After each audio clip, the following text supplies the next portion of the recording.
तो आज हम लोगों का जो टॉपिक है वो प्रेशर प्लांट के ऊपर है। प्रेशर प्लांट से रिलेटेड बहुत लोगों के क्वेश्चंस आ रहे थे कि प्रेशर प्लांट से रिलेटेड फैक्ट्रीज एक्ट में क्या रिक्वायरमेंट है, फैक्ट्री एक्ट क्या कहता है, कब हमें प्रेशर प्लांट के सर्टिफिकेट्स लेने होते हैं, कैसे इंस्पेक्शंस होते हैं, इंटरनल इंस्पेक्शन प्रेशर प्लांट का क्या होता है, एक्सटर्नल इंस्पेक्शन क्या होता है, कब इंटरनल इंस्पेक्शन करनी चाहिए, फैक्ट्री एक्ट क्या कहता है, एसोसिएटेड स्टेट्स के रूल्स क्या कहते हैं। तो इस बारे में हम लोग आज जानेंगे। जानिए सुरक्षा के कानून के तहत व्यू लीगल डेस्क में कि फैक्ट्रीज एक्ट का जो ये प्रेशर प्लांट है सेक्शन 31 में जो आता है, आप लोगों को हमेशा ध्यान रखना चाहिए कि सेक्शन 31 फैक्ट्रीज एक्ट का प्रेशर प्लांट के बारे में बात करता है। और फैक्ट्रीज एक्ट जिस भी चीज़ के बारे में बात करता है हमेशा ध्यान रखिएगा वो मिनिमम रिक्वायरमेंट्स होती हैं। तो एक्ट फैक्ट्रीज एक्ट जो है वो मिनिमम रिक्वायरमेंट के बारे में बात करता है। प्रेशर प्लांट के मिनिमम रिक्वायरमेंट्स उसने सेक्शन 31 में दी हुई है। तो क्या होता है प्रेशर प्लांट? तो एनी प्लांट और मशीनरी और any part thereof is if operated at a pressure above atmospheric pressure. Means कोई भी प्लांट, कोई भी मशीनरी और एनी पार्ट देयर ऑफ, इसका मतलब ये होता है कि सपोज ये वेजल है, ये किसी प्लांट में लगा हुआ है या इसके किसी पार्ट में, कोई भी पार्ट है जो अगर वो एटमॉस्फेरिक प्रेशर के ऊपर ऑपरेट हो रहा है, यानी 1 एटमॉस्फेरिक प्रेशर है जो, या जो यूजुअली इक्वल होता है 1 बार के, उससे ऊपर अगर कोई भी डिवाइस ऑपरेट हो रही है तो उससे प्रेशर प्लांट कंसीडर किया जाएगा। तो प्रेशर प्लांट अगर किया जाएगा तो आपको ध्यान रखना है कि उसका आपको सर्टिफिकेशन लेने के बाद ही यूज़ करना है। तो स्टेट गवर्नमेंट ने जो रूल्स हैं वो बनाने हैं किसी भी प्रेशर प्लांट के लिए कि उसकी कैसे एग्जामिनेशन एंड टेस्टिंग होगी। यानी जो फैक्ट्रीज एक्ट ने बोल दिया कि कोई भी प्रेशर प्लांट या एटमॉस्फेरिक प्रेशर के ऊपर यूज़ कर रहे हैं आप, तो उसके लिए आपको टेस्टिंग करके और सर्टिफाइड एडिक्वेट कैपेसिटी का साउंड इंजीनियरिंग का बना हुआ प्रेशर प्लांट यूज़ करना है, जैसा ये फोटो में दिख रहा है, ये जैसे प्रेशर प्लांट दिख रहा है। लेकिन स्टेट गवर्नमेंट क्या कहती है कि स्टेट गवर्नमेंट उसके ऊपर रूल्स बनाती है। अभी स्टेट गवर्नमेंट्स ने क्या रूल हम अभी देखेंगे आगे।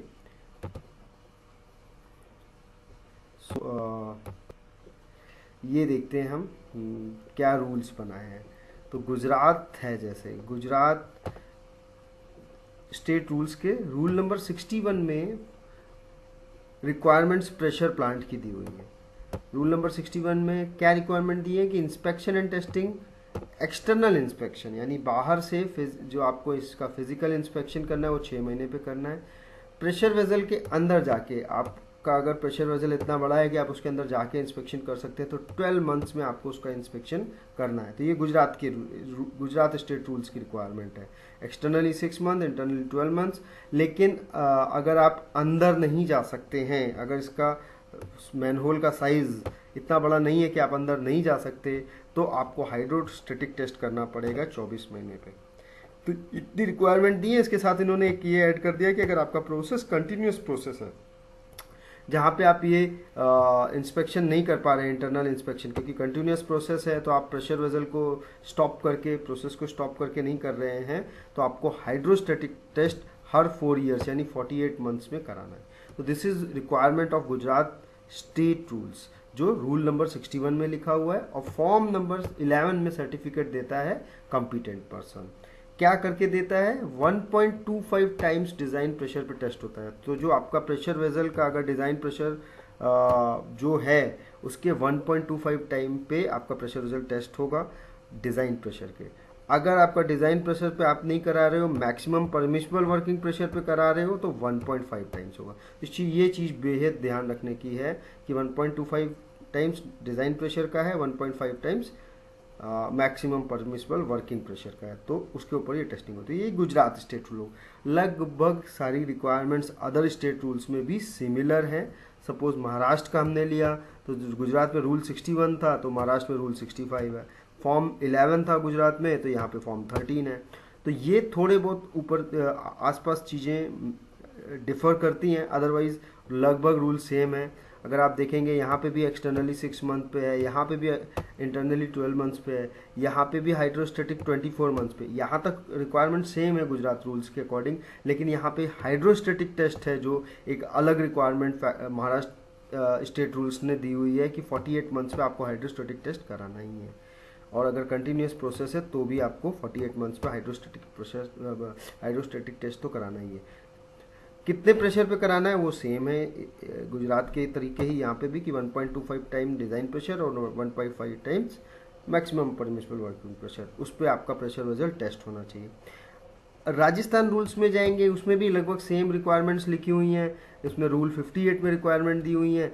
एक्सेप्शंस जरूर ध्यान रखिए जब भी आप रूल्स पढ़ते हैं, जैसे मैंने यहाँ गुजरात स्टेट रूल्स की एक्सेप्शंस लिखी हुई हैं फॉर प्रेशर वेसल कि अगर डाया लेस देन 150 mm है किसी भी प्रेशर वेसल का और कैपेसिटी लेस देन 150 लीटर है तो उस प्रेशर वेसल के लिए एक्सेप्शन है राजस्थान स्टेट रूल्स में कि वो प्रेशर वेसल नहीं माना जाएगा, यानी उसके लिए ये इंस्पेक्शन और टेस्टिंग कॉम्पिटेंट पर्सन से आपको नहीं करानी है। तो ये चीज़ें आपको कभी भी ध्यान रखनी चाहिए जब भी आप किसी स्टेट रूल्स को रीड कर रहे हो किसी एक्ट की रिक्वायरमेंट के अगेंस्ट। अभी आप देखिए यहाँ पे मैंने कुछ चीज़ें लिखी हुई हैं कि बहुत ध्यान देने की है कि किसी भी प्रेशर वेसल में क्या क्या और चीज़ें देखनी चाहिए आपको। तो सेफ्टी वॉल जरूर देखिए कि जो ऑपरेट हो किस प्रेशर पे, pressure not exceeding the maximum permissible working pressure, मतलब जो आपका working maximum permissible working pressure है उससे पहले ही ऑपरेट हो जाए, ऐसा एक सेफ्टी वॉल लगा होना चाहिए। प्रेशर गेज लगा होना चाहिए जिसकी dial range 1.5 times maximum permissible working pressure से नहीं होनी चाहिए। अगर मेरा 10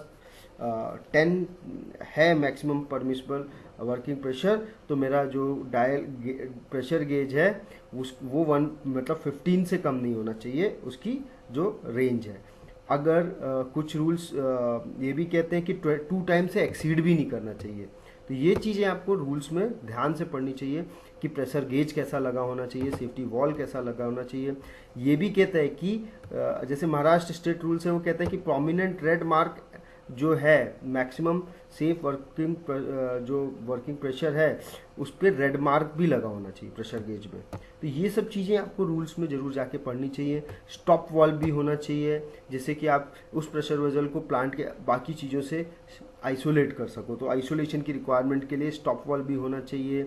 ड्रेन कॉक या वॉल्व लोएस्ट पार्ट पे इस पोर्शन के आसपास कहीं ये होना चाहिए जिससे कि आप कोई लिक्विड है तो उसको डिस्चार्ज कर सको।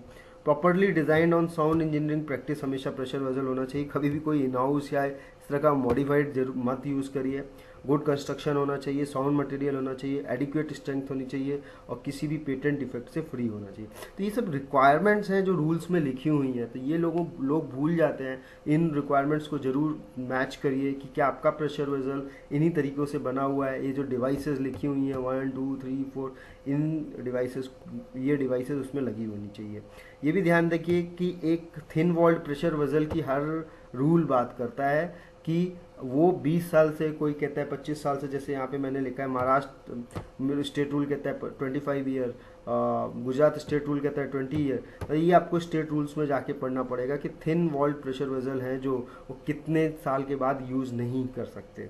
तो ये 20 ईयर्स स्टेट रूल्स कहता है और 25 ईयर्स महाराष्ट्र रूल कहता है कि उसके बाद थिन वॉल्ड प्रेशर वेसल्स नहीं यूज़ करने हैं। तो ये बहुत इंपॉर्टेंट एस्पेक्ट है, आपको ध्यान रखना चाहिए आप प्रेशर वेसल के बारे में बात कर रहे हो। एक और चीज़ है ध्यान देने की बात है कि चीफ इंस्पेक्टर्स के पास भी पावर्स होती हैं कि वो कुछ एक्सेप्शंस दे सकता है। तो अगर आप देखेंगे कि provided further that if the chief any जब इम्प्रैक्टिकेबल हो जाए, जब नामुमकिन है या नहीं हो पा रहा है कि आप एक्सटर्नल और इंटरनल एग्जामिनेशन जो 6 महीने और 12 महीने वाला नहीं कर पा रहे हैं, तो वो कुछ एक्सेप्शंस देता है कि a thorough external examination shall be carried out at least once in every 2 years। मतलब जो आप 6 महीने और 12 महीने वाला था उसने एक्सेप्शन 12 मंथ्स को 2 ईयर्स में कर दिया, यानी 24 मंथ्स में कर दिया। साथ ही साथ वो उसने ये भी बोल दिया कि एनडीटी सिस्टमेटिक एनडीटी करनी है, नॉन डिस्ट्रक्टिव टेस्टिंग करनी है, जैसे कि यूटी टेस्ट होता है, अल्ट्रासोनिक टेस्ट होता है, उसके थ्रू, जिससे कि मेटल के कोई भी डिफेक्ट, उसमें पोरोसिटी आ रही है, उसमें क्रैकिंग आ रही है, कुछ भी है जो पता चल जाए, वो 4 साल पे करनी है। तो ये एक्सेप्शंस की पावर सिर्फ चीफ इंस्पेक्टर ऑफ फैक्ट्रीज को रहती है किसी भी स्टेट। सो ये जो कॉम्पिटेंट पर्सन था, जो ये यूटी टेस्ट कर रहा था, जो ये इंटरनल टेस्ट कर रहा था, जो ये 4 इयर्स का हाइड्रोस्टेटिक टेस्ट कर रहा था, वो किस फॉर्मेट में, ये देखिए मैंने गुजरात स्टेट रूल्स का फॉर्म नंबर 11 लगाया हुआ है यहाँ पे, आप जो कि 61 रूल में इन्होंने फॉर्म को दिया हुआ है। तो उसमें क्या क्या रहता है कि किस ऑक्यूपायर का है, उसका एड्रेस क्या है, किस प्रोसेस में चल रहा है, उसमें टेम्परेचर एंड प्रेशर पैरामीटर क्या है जिस प्रोसेस में वो चल रहा है, क्योंकि जो प्रेशर वेसल है वो उसके ऊपर इनका इम्पैक्ट आता है, उसकी स्ट्रेंथ पे इम्पैक्ट आता है, इसलिए ये इंपॉर्टेंट एस्पेक्ट होता है जिसको उसमें लिखा जाता है फॉर्म में। डेट ऑफ कंस्ट्रक्शन हमेशा ध्यान, क्योंकि अगर थिन वॉल्ड है तो आपको तुरंत ध्यान जाना चाहिए कि आपका प्रेशर वेसल की एज क्या है, थिकनेस ऑफ वॉल्स क्या है, ये बहुत इंपॉर्टेंट एस्पेक्ट है, क्योंकि इसी से पता चलता है कि आपकी थिकनेस डिटोरिएट हो रही है या नहीं हो रही है। तो ये सारी चीज़ें आपको ध्यान देने की है। सेफ वर्किंग प्रेशर, किस दिन पहली बार यूज़ किया था, last external examination, internal examination last कब हुआ, इससे इसका इंपॉर्टेंस ये है कि इससे आपको पता चल जाएगा कि आपका सर्टिफिकेट वैलिड है कि नहीं। इसी तरह से यूटी कब हुई थी लास्ट, कोई दिक्कत तो नहीं आई थी, कंडीशन कैसी थी, उसके एसोसिएटेड पाइपिंग की क्या कंडीशन थी। तो इस तरीके से करके उसके बाद लास्ट में सर्टिफाई कर देता है जो कॉम्पिटेंट पर्सन है कि ये प्रेशर वेसल करने के लिए फिट है। अब बहुत इंपॉर्टेंट पॉइंट है कि ये जो कॉम्पिटेंट पर्सन है ये कौन हो सकता है। ये वह व्यक्ति हो सकता है जिसकी डिग्री है केमिकल इंजीनियरिंग में या इलेक्ट्रिकल में या मेटलर्जिकल में या मैकेनिकल में, या इसके इक्विवेलेंट कोई डिग्री उसके पास होनी चाहिए। साथ में उसका एक्सपीरियंस भी 10 ईयर्स का होना चाहिए। किस चीज़ में? डिज़ाइन और इरेक्शन और मेंटेनेंस में, टेस्टिंग, एग्जामिनेशन एंड इंस्पेक्शन में प्रेशर प्लांट के। साथ में वो कन्वर्जेंट होना चाहिए code of practices and test procedures related to the pressure vessel. तो ये बहुत इंपॉर्टेंट पॉइंट है कि उसको पता होना चाहिए कि किन कोड्स के अकॉर्डिंग प्रेशर वेसल का यू कैन से किस तरह से बनाए जाते हैं, जब इनको प्रोडक्शन में लाया जाता है, जब इनको बनाया जाता है तो वो किन कोड्स को फॉलो करके किया जाता है, क्योंकि उसमें स्टैटिक सारी स्ट्रेसेस के बारे में डिस्कशन होता है कि कब इनके ऊपर स्ट्रेसेस आती हैं, चाहे वो शीयर स्ट्रेस हो, चाहे कॉम्प्रेसिव स्ट्रेस हो, चाहे टेंसाइल स्ट्रेस हो। तो ये बहुत इंपॉर्टेंट पॉइंट है। वो उसको स्टैट्यूटरी रिक्वायरमेंट पता होनी चाहिए कि किस फॉर्म में मुझे भरना है, किस रूल के अकॉर्डिंग करना है, क्या क्या चेक करना है, able to identify defect and arrive at a reliable conclusion. तो ये बहुत इंपॉर्टेंट पॉइंट है भी कॉम्पिटेंट पर्सन के लिए। तो ये कॉम्पिटेंट पर्सन यही हो सकता है जिसके पास ये क्वालिफिकेशन और एक्सपीरियंस हो। तो दोस्तों, अगर आपको हमारी वीडियो पसंद आई है तो यूट्यूब पे ज़रूर लाइक और सब्सक्राइब करें, जिससे कि हमें मोटिवेशन मिले आगे की वीडियोस बनाने के लिए। Thanks a lot.